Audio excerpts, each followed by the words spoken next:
ॐ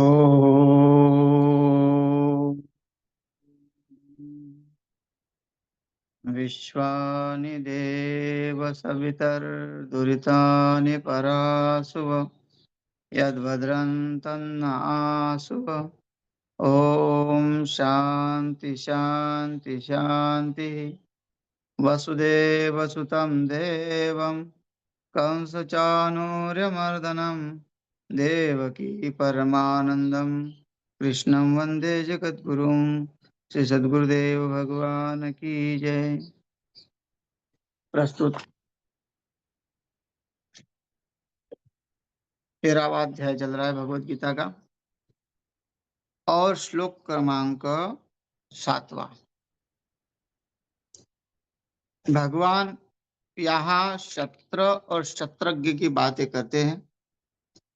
शस्त्र वाला जो होता है वो देहधारी होता है, देह अभिमानी होता है, देह अहंकारी होता है, देह को ही स्वामित्व मान के चलता है, उसके शरीर को ही वो ठीक ठाक रखने का प्रयत्न करता है और शरीर के माध्यम से जो कार्य होता है उसका अभिमान स्वयं के ऊपर लेता है।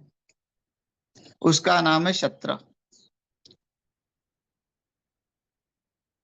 जो कार्य कर रहा है उसका अहंकार भी ले रहा है, अभिमान कर रहा है, किसी से राग द्वेष कर रहा है। राग मतलब अनुराग, उसमें प्रेम, और द्वेष मतलब उसका तिरस्कार। ये सब उससे हो रहा है। वो पदार्थों के लिए सुखी हो रहा है, पदार्थों के लिए दुखी हो रहा है, पदार्थ मिलने पर सुख का अनुभव करता है। शरीर को जो पदार्थ प्राप्त होते हैं वो तृप्ति का अनुभव करता है, और अगर उसके पदार्थ उसको नहीं मिले तो वो अतृप्ति का अनुभव करता है। तो ये शस्त्र अभिमानी का व्यवहार है। लेकिन शस्त्रज्ञ का व्यवहार थोड़ा अलग होता है। शस्त्रज्ञ का व्यवहार इससे पूर्ण विरुद्ध होता है। जो देहधारी, जो अभिमानी व्यक्ति है, वो संसार में अनेक जन्म जन्मांतर से जो है आकर अपने अज्ञान को प्राप्त हो रहा है और फिर भी उसकी आंखें नहीं खुल रही है। वो किसी भी वस्तु में दोष नहीं दिखता है, सब वस्तु उसको निर्दोष दिखती है और वो उस वस्तु का ग्रहण करता रहता है। क्षत्रज्ञ, क्षत्र वाला। लेकिन क्षत्रज्ञ वाला विवेकी होता है, वो कभी भी दूषित वस्तु के लिए जो है लालायित नहीं होता और उसमें दोष देखकर उसका परित्याग करता है। तो यहाँ उस क्षत्रज्ञ विद्वान महापुरुष का जो वर्णन करते हैं कि वो किस तरह होता है, किस तरह अपने विकार को नष्ट करता है, वो किस तरह उसकी स्थिति होती है। यहाँ 7वें श्लोक में कहते हैं, अमानित्वम अदम्भित्वम अहिंसाम शांतिरार्जवम आचार्योपसनम शौचम स्थैर्यमात्मा विनिग्रह। अमानित्वम अदम्भित्वम अहिंसा शांतिर आर्जवम आचार्य उपशम शौचम स्थैर्यम आत्मा विनिग्रह। सबसे पहला जो शरीर का अभिमान होता है वो अभिमान उसके पास नहीं होता, इसलिए उसको कोई इस शरीर को मान दे या कोई अप, अपमान करे उससे उसका कोई फर्क नहीं पड़ता है ना। तथा मान अपमान यो, चाहे उसका मान हो या चाहे उसका सम्मान हो, वो इच्छा ही नहीं करता। यहाँ तो कहा कि उसको लोकेशना, पुत्रेशना, वित्तेशना, जो यशनाएं भरी हुई है उस यशना का परिपूर्ण वो त्याग करता है। किसी प्रकार की यशना नहीं रहती उसके मन में कि लोग उसको जो है माने। लोग कीर्ति के लिए क्या क्या नहीं करते हैं, मानने के लिए बहुत कुछ करते हैं। जहां देना चाहिए, जहां आवश्यकता है वहां नहीं हो रहा है। है ना? जैसे समुद्र के ऊपर वर्षा हो रही है, वैसे ही लोगों का धन जो है वैसा ही वहां हो जाता है, जहां कोई आवश्यकता नहीं हुई इतनी। अच्छा, पहले तो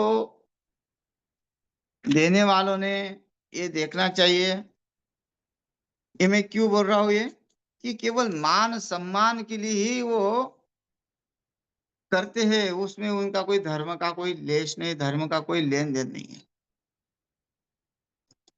तुरंत जो है लोग पब्लिक में अगर आ जाते हैं, और अगर कोई 10 दे रहा है तो वो तुरंत अपना नाम 20 में लिख जाता है, वो विचार नहीं करता कि ये जा रहा है वो क्या होगा उसका, वो केवल वहां जो है अपना इम्प्रेशन जमाना चाहता है, उसको वो मान चाहिए, है ना? नहीं तो कहाँ जा रहा है पैसा, इस पैसे का उपयोग कौन से धर्म में हो रहा है? हाँ, कई गरीबों के लिए हॉस्पिटल चल रहा है वहां हो रहा है, या कहीं गुरुकुल में हो रहा है, या गौशाला में हो रहा है, सही में कहाँ हो रहा है? अगर हम नहीं जानते, बड़े बड़े आश्रम बने हुए हैं, बड़े बड़े जो है, बहुत बड़े बड़े आश्रम हैं, लेकिन वहां देखा जाए तो कितने महात्मा रुके हुए हैं।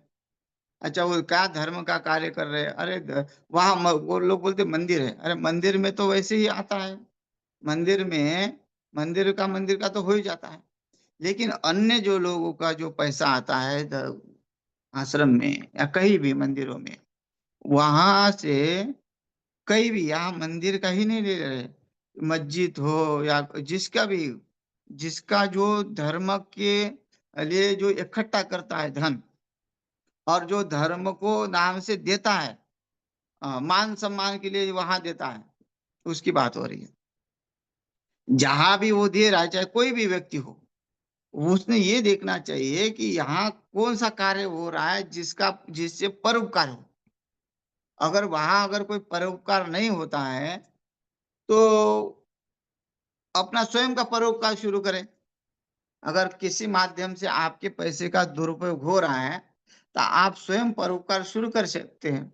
लेकिन यहाँ तो वो विशेष वो नाम ही नहीं है, वो केवल अपनी अपना नाम कैसा हो, मान सम्मान कैसे मिले, मेरी इमेज बनी कैसे रहे, लोगों में, लोगों के ऊपर मेरा प्रभाव कैसा जमा रहे, यही व्यक्ति सोचता है, वो कहता है क्षत्र वाला देहाभिमानी। लेकिन जो महात्मा होता है, उसको इससे कोई लेन देन नहीं होता, वो अमानित वो होता है, जो अभिमान से रहित होता है। उसकी कोई स्तुति कर रहा है, कोई निंदा कर रहा है, उसको कोई फर्क नहीं पड़ता है, वो किसी मान सम्मान के लिए जो है आगे नहीं बढ़ता, वो अपने आप को छुपाता रहता है। जो महात्मा असली होता है, वो प्रदर्शन नहीं करता है, वो लोगों के सामने आके, हाँ, अपने महत्व को छुपाता है, लोगों को सामने रहते हुए अपने महत्व छुपा के अपने एकदम पागलपन या सीधा साधा जीवन दिखाता है। आप पहचान नहीं पाओगे कि इसके अंदर क्या गुण है ना? और जिसके अंदर कुछ गुण गुण नहीं है, गुण कम और दुर्गुण ज्यादा है, लेकिन वो समाज के सामने अपने अच्छाई की गुण रखना चाहता है, दुर्गुणों को छुपाता है, दुर्गुणों को कभी व्यक्त नहीं करता। और जब थोड़ा सा धर्म कार्य करे, तो वो धर्म कार्य के लिए 17 बार बखान करता है कि मैंने ये वो दिया, मैंने ये कर दिया, मैंने वो कर दिया, है, मैंने इतना दान गौशाला में दिया, मैंने इतना दान गुरुकुल में दिया, ये बखान। लेकिन वो भाई, तूने पैसा कमाया, किस तरह कमाया, किस तरह लोगों का मन दुखाया, या किस तरह तूने कहाँ से इतना पैसा लाया, तुझे ही पता है। तो वो तो बखान कर कि मैंने इस तरह कहा तो मेरा मेरा धर्म में लग जाए, लेकिन वो नहीं करता, वो अपने अवगुणों का बखान नहीं करता, वो गुणों का ही बखान करता है। लेकिन महात्मा ऐसा नहीं है, महात्मा तो हमेशा अपने अंदर दोष देख के भगवान को कहते हैं, मैं पतित हूँ, मैं अनाथ अपराधी हूँ, आप मुझे स्वीकार करिए। देखो भगवान के सामने कितना अपना दोष अर्पण कर रहे, तो अपने आप को दोष दिखा रहे, है ना? ज्ञानेश्वर महाराज जब संत तुकाराम महाराज की स्तुति करते हैं, तो संत तुकाराम महाराज कहते हैं, "मज पामराय काय थोरपण, पायीची वाहन पायी बरी." महाराज मैं इतना श्रेष्ठ नहीं हूँ आप जो बता रहे हैं। हाँ, मैं तो पामर हूँ। मतलब पामर मुझे मुझे आप श्रेष्ठता क्यों दे रहे हैं? आपके सामने तो मैं बिल्कुल एकदम तुच्छ व्यक्ति हूँ। और अ, मैं आपके चरणों की जो है चप्पल हूँ, मुझे चप्पल ही रहने दीजिए। देखो, इतनी तुकाराम महाराज के अंदर श्रेष्ठता भरी हुई है कि वो मोक्षों को भी आगे बढ़ गए। मतलब मोक्षा माघरी कामा रहती दासी। ये कैसे क्या कहते हैं कि मोक्ष तो हमारे घर में काम करने के लिए है, दासी बना हुआ है, दास्यत्व पड़ा हुआ है, स्वीकार कर रखा है। इतना बड़ा अधिकार होने के बाद भी अपना महत्व छुपाते हैं, दिखाते नहीं लोगों को। संत जब तक रहते हैं, तब तक उनका अनुभव जो है होता नहीं लोगों को। जब उनका शरीर छूट जाते हैं, तब उनकी मूर्तियाँ बनती है, तब उनको जो है उनके उनके जो है मेले भरते हैं। क्यों? क्यों जीते जी तो वो करने नहीं देंगे। और व्यापारियों को चाहिए कि इसका कैसे हम बाजार बनाएं, इसके ऊपर कैसा बिजनेस करें, तो वो मरने के बाद शुरू करते थे, क्योंकि महात्मा फक्कड़ कोई कार्य करने देता। राम सुखदास जी ने कोई कार्य करने नहीं दिया अपने आप से। जीते जी उन्होंने बिल्कुल विरक्तता सा ये किया, तो वो कोई ये नहीं किया। तो उन्होंने तो वसीयत वसीयत लिख कर रखी कि मेरे मरने के बाद भी ऐसा कुछ कार्य न हो। अगर मेरे नाम पे कोई माँगता है, तो उसको घर से बाहर निकाल दो। ऐसी वसीयत करके रखी उन्होंने कि बाद में भी नहीं कमाए। लेकिन कोई-कोई महात्मा का तो हो गया, उसके पीछे उसके बाद में उसको सामने तो मानते नहीं है और जाने के बाद गुरुजी कर के उनके नाम पे फिर रुपए ठगते रहते हैं कि गुरुजी का ये करना है, गुरुजी का वो करना है। तो ये संत के अंदर नहीं है। संत के अंदर जो है अमानित्व है। वो मानते यहाँ अमानित्व का अर्थ अभिमान तो रहित होता है। अमानित्व का अर्थ होता है कि जग को मानते ही नहीं। माया का अधिष्ठान मानते ही नहीं। माया जगत जो दिख रहा है, उसको वो मानते नहीं, मिथ्या मानते माया को। इसलिए वो स्थिति वैसी हो जाती है। जगत है ही नहीं तो किसको मानेंगे? किसके ऊपर अभिमान करेंगे? शरीर है ही नहीं तो शरीर के ऊपर अभिमान कैसे करेंगे? इसलिए वो अमानित्व है। किसी प्रकार का जो है कोई संसार में दुःख है ये मानते नहीं है। क्योंकि सच्चिदानंद है, जीव जो है सच्चिदानंद रूप है। वो कैसे दुखी हो सकता है, इसलिए वो नहीं मानते अमानित्व।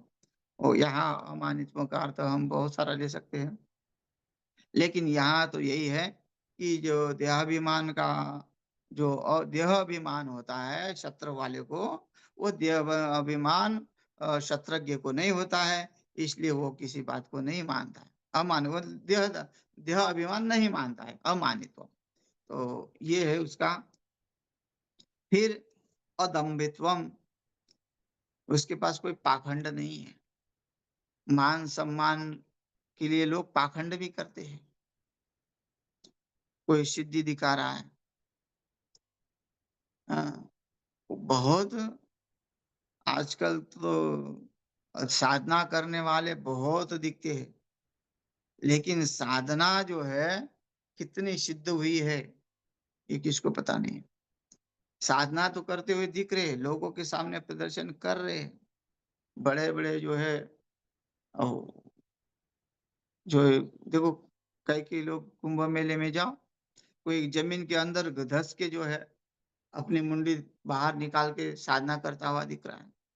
कोई नवरात्र में 10 दिन भूखा रहता हुआ साधना करता हुआ दिख रहा है। कोई कुंभ मेले में देखेंगे तो कांटे के ऊपर सोया हुआ साधना करता हुआ दिखता है। लोगों के बीच में वस्त्र रह के, हाँ, बड़ा-बड़ा जटा, बड़े बड़े-बड़े रुद्राक्ष माला पहनकर ध्यान में बैठे हुए भी देखा जाता है। तो ये जो साधना वाले नहीं हैं, क्योंकि दंभ संतों में नहीं होता है। मैंने कहा द द संत सरल होते हैं, सरल स्वभाव वाले होते हैं। भई ऐसा नहीं है कि सब पाखंडी होते हैं, रुद्राक्ष पहनने वाले, टीका लगाने वाले, हाँ? वो तो नियम है, अपनी नियमावली से जो है वो होते हैं, नियम तो करना चाहिए। लेकिन केवल उतना ही टीका लगा के और माला पहना के लग वो प्रदर्शन करना ही है, वो वो पाखंड है। ज्ञान-ध्यान कुछ है नहीं, हाँ? मोक्ष के लिए कुछ कार्य है नहीं, केवल एक दिखावा पोशाक पहन के लोगों को ठगना। तीर्थ क्षेत्रों में ऐसे बहुत सारे मिलेंगे घूमते-फिरते, हाँ, और अगर कुछ बातें पूछो तो कुछ नहीं आएगा। कई-कई लोग अभी तो बहुत सारे लोग जो है यूट्यूबर वो हरिद्वार, ऋषिकेश में घूमते हैं और साधुओं को पूछते हैं गायत्री मंत्र, वो बहुत अच्छा है। जो पाखंडी है, जो बने हुए हैं अधर्मी, हाँ, साधु का वेश बना के और उनको जो है पूछा जाता है, भई गायत्री मंत्र बताओ, हनुमान चालीसा बताओ। ये बहुत अच्छा है। तो उनको नहीं आता तो उनका पर्दाफाश होता है, भाग जाते हैं। तो फिर वीडियो पर कहते हैं कि इन लोगों से बचे रहो। तो ऐसा तो अभी हो रहा है, लेकिन पहले ज़माने में तो पता नहीं चलता था। लोग साधु को देख के डर जाते थे कि भई कुछ श्राप ना दे जाए। लेकिन भगवान की ऐसी माया है कि अब वो डर खत्म हो गया है ना? क्योंकि लोगों को पता चला है कि वही शक्तिहीन है, दिखने वाले जो जो डराने वाले जो साधु है वो शक्तिहीन है। क्योंकि जो शक्तिवान होता है वो अपने शक्ति का प्रदर्शन नहीं करता है। वो किसी को भी डराता नहीं है, क्रोधित नहीं होता है, अपने स्वार्थ के लिए क्रोधित नहीं होगा। हाँ, समाज के कल्याण के लिए जो क्रोधित होता है वो साधु है। लेकिन जो अपने स्वार्थ के लिए भई दो, हमको दो, नहीं तो तुम्हारा नाश हो जाएगा। एक बार हम जो है मार्केट से आ रहे थे और टेम्पो में बैठे हुए, एक अघोरी ऐसे ही बैठे हुए थे। टेम्पो से दोनों साथ में उतरे, तो उसने कहा भई दे, तो मैंने ऐसे ही ₹5 उसके हाथ में दे दिए उस समय, ज़्यादा पैसा तो नहीं था। तो उसने तुरंत शिवलिंग जो है मेरे हाथ में रख दिया। मैंने कहा कहाँ से आया शिवलिंग? हँसने लगा। फिर बोला कि मुझे भोजन चाहिए। मैंने कहा चलो फिर आश्रम में हम जा रहे थे, वहाँ भोजन करवा देते आपको। आश्रम में लेके गए, गेट के पास बोलता है कि हमको ये भोजन नहीं चाहिए, हमको तो वो श्मशान वाला भोजन चाहिए। मैंने कहा यहाँ कैसे मिलेगा वो? यहाँ तो नहीं मिलता। बोले पैसा दो। मैंने बोला पैसा नहीं है, उस भोजन को हम देते ही नहीं। इतना क्रोधित हुआ, मेरे मस्तक को दबाया कि तुम्हारा ना ये होगा, तुम्हारी लक्ष्मी चली जाएगी, तुम्हारे पास कुछ नहीं रहेगा, धन नहीं रहेगा, कुछ नहीं रहेगा। ऐसा-ऐसा करके चला गया। तो ये दम्भी साधु, अगर हम डर जाते तो उसको दे देते पैसा। तो ऐसे डराने वाले जो है दम्भी, वो साधु नहीं होते, जो अपने स्वार्थ के लिए जो है दूसरे को डरा। तो यहाँ संत बेवल संत हृदय नवनीत समान, वो तो बहुत दयावान होते हैं। वो लेने वाले नहीं होते, वो देने वाले होते हैं। संत अगर मिलता है तो संत मांगते नहीं है कि दो करके। हाँ, आप पैर छूए तो आशीर्वाद ज़रूर देंगे। फिर आपकी इच्छा से आप उनको जो भी चला, पत्रम पुष्पम फलम तोय, भगवान भी कहते हैं, भाई मुझे कुछ ना कुछ तो दो, तभी तुमको कुछ प्राप्त होगा। तो ऐसे ही श्रेष्ठ लोगों के भी पास जाते हैं तो कुछ ना कुछ लेके जाना पड़ता है, देना पड़ता है। तो अपनी इच्छा अनुसार होता है। आप कितना भी दो तो ₹10 दो या 10,000 दो, वो तो धर्म के काम में लाएँगे। नर्मदा तट पे सियाराम बाबा जी थे। वो हर व्यक्ति से ₹10 ही लेते थे, लेकिन उन्होंने 1 करोड़ रुपए राम मंदिर को दान दे दिया बोल के। 10-10 लेके। लोग तो बहुत दे सकते थे, लेकिन वो ज़्यादा नहीं लेते थे, ₹10। तो इतने लोग देते थे तो इसलिए वो 10 रुपए के लिए सीमित कर दिया। उस देखा देखिए क्या करेंगे इसका? तो ये दम्भ नहीं है वहाँ कि भई लोग आ रहे हैं, वो तो बहुत परम व्यक्त रहे, एक लंगोटी में ही रहते थे और कुछ नहीं। और कितने समय तक नर्मदा जी में खड़े रह के जप करते थे, मछलियाँ उनके पैरों को का काटती थी, रोज़ पट्टी बाँधना पड़ता था। लेकिन उन्होंने अपने नियम को कभी भी नहीं छोड़ा और कभी भी दम्भ नहीं दिखाया, कभी भी जो है पाखंड नहीं दिखाया। और किसी को भी ज़ोर-ज़बरदस्ती नहीं की। ये जो ज़ोर-ज़बरदस्ती करते हैं, आओ, आओ, आओ, हाँ, बैठा के रखते हैं। कई देखा मैंने सुना है कि कई मंदिरों में जैसे घुस गया, तो अंदर घुसाते हैं और एक बाबा को बैठाते हैं और वहाँ ज़बरदस्ती बैठाते हैं और ज़बरदस्ती कथा पुराण करते हैं, ज़बरदस्ती वो वहाँ से वो बोलते हैं, इतना पैसा रखो, उतना पैसा रखो। ऐसा भी है, प्रत्यक्ष देखा हुआ है, नाम नहीं बताऊँगा कहाँ है। तो ये दंभ है। तो इस दंभ से जो है दूर होते हैं संत। दंभ नहीं करते, पाखंड नहीं करते। हाँ, पापस्य खंडित पाखंड, पाप का ही जो खंड है उसका और नाम है पाखंड। तो यहाँ संत के जीवन में अमानित्व है, शरीर का अभिमान नहीं है और शरीर का प्रदर्शन भी नहीं है, दंभ भी नहीं है और उस शरीर से कोई हिंसा भी नहीं है। यहाँ कहते हैं हिंसा, अहिंसा, उनके जीवन में अहिंसा होती है। वहाँ योग सूत्र में अहिंसा के एक सूत्र लिखा हुआ है, अहिंसा पृष्ठायाम तत्सन्निधौ वैरत्यागः।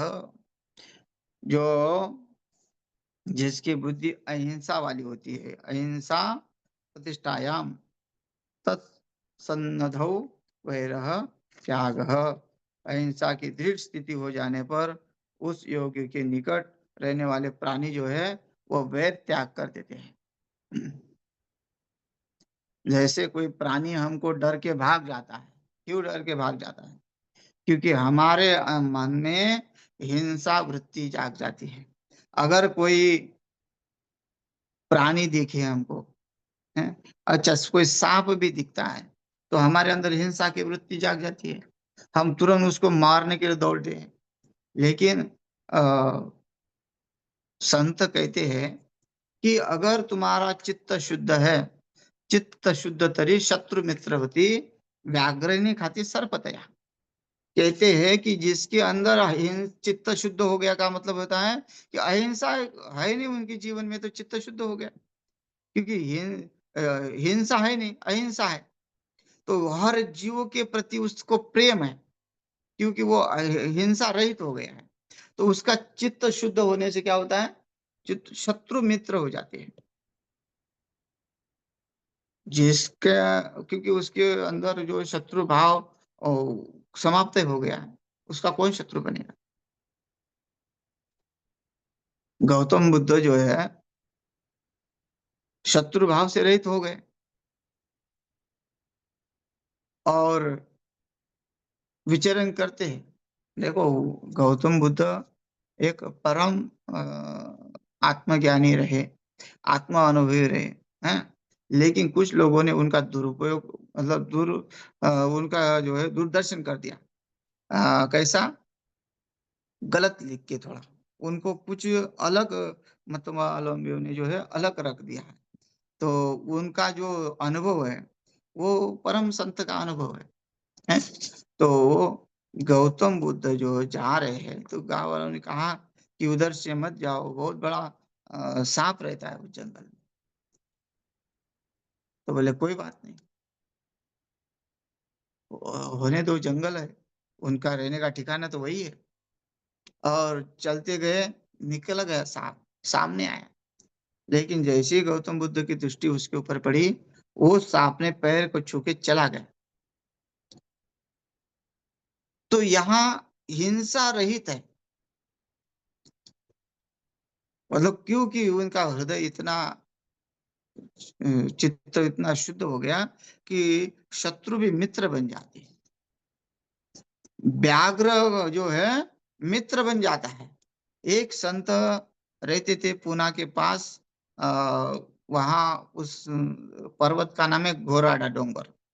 तो उस पर्वत में एक गुफा में रहते थे संत, और अपनी भिक्षाटन करते थे अपना, और निर्वाह करते थे, अपनी साधना भजन करते थे। तो वहां शेर भी आते थे पानी पीने के लिए, क्योंकि वहां एक छोटा सा उस पांडव गुफा बोलते हुए, पांडवों ने बहुत सारे गुफाएं बना रखी है उधर। तो वो उसने उस पानी के लिए थोड़ा सा एक कुआं जैसा खोद के रखा है, ज्यादा गहरा नहीं है, तो वो भरा रहता है हमेशा। तो वहां कुछ दिन हमको भी रहने का सौभाग्य प्राप्त हुआ था। तो वहां जो संत रहते थे, तो वहां का पानी खत्म हो गया है एक बार उस कुएं का। तो उन्होंने कहीं दूर से पानी ला के अपने पास रखा, लेकिन शेर आया तो शेर को पानी नहीं है। तो उन्होंने अपने पास का पानी उस शेर को अपने सामने पिलाया। ये अनुभव है, मतलब शास्त्र जो कह रहा तो है, लेकिन संत के जीवन का अनुभव है, देखा देखा हुआ है। तो वैसे है ना। तो वहां व्याघ्र जो है उनको कुछ नहीं किया, पानी पिया और चला गया। और जिसके अंदर शत्रु भाव समाप्त हो गया, हिंसा समाप्त होगी, तो वो मित्र बन जाता है। उसके अंदर वो भावना को जानता है हमारे, कि ये बिना कारण हमसे द्वेष कर रहा है। भाई कुत्ता कुत्ता हमारे ऊपर क्यों भौंकता है? कुत्ते को देखते हम पहले तुरंत सोच लेते कि ये भूखेगा तो नहीं, काटेगा तो नहीं। तो हमारे अंदर उसके प्रति जो नफरत पैदा होती है, वो जीव समझ जाता है उसको, कि ये मेरे प्रति बिना कारण द्वेष कर रहा है। तो वो इसलिए वो प्रतिक्रिया करता है। तो यहाँ संत के जीवन में बिल्कुल हिंसा नहीं है। तुलसीदास जी कहते हैं, खग मृग विपुल कोलाहल करही, विरहित वैर मुदित मन चरही, करि के हरि कपि कोल कुरंगा, विगत वैर विचरही सब संगा। हाँ, क्या कहते हैं, खग मृग, जो जितने भी आकाश के नीचे पक्षी है, कोलाहल करने वाले जीव है, वो सब कोलाहल करने वाले जीव विरहित वैर मुदित मन चरही, वे जो शत्रु रहित वो विचरण करते हैं संत के साथ। वे विगत वेर विचरी सब संगा, सब अपना शत्रु भाव भूल जाते हैं। संतों को देख के सब अपना शत्रु भाव भूल जाते हैं, और वो संत का मित्र बन जाते हैं। उससे कोई द्वेष नहीं करता, और वो अगर द्वेष भी करता है तो संत उसको मानते नहीं है। तो यहाँ कहते हैं अहिंसा। क्यों? कि वो हिंसा से रहित है, इसलिए उनके लिए सब दुनिया जो है मित्र भाव बन जाता है। शांति, इसलिए वो उस शांति को, ये सब जब जिसके अंदर गुण है वो शांति को प्राप्त हो जाता है, परम शांत हो जाता है। तो ये श्लोक का अर्थ शेष जो है हम कल देखते हैं। अब समय हो गया है, तो आधा श्लोक बचा है, तो उसको कल देखते हैं। हरि ओम तत्सत।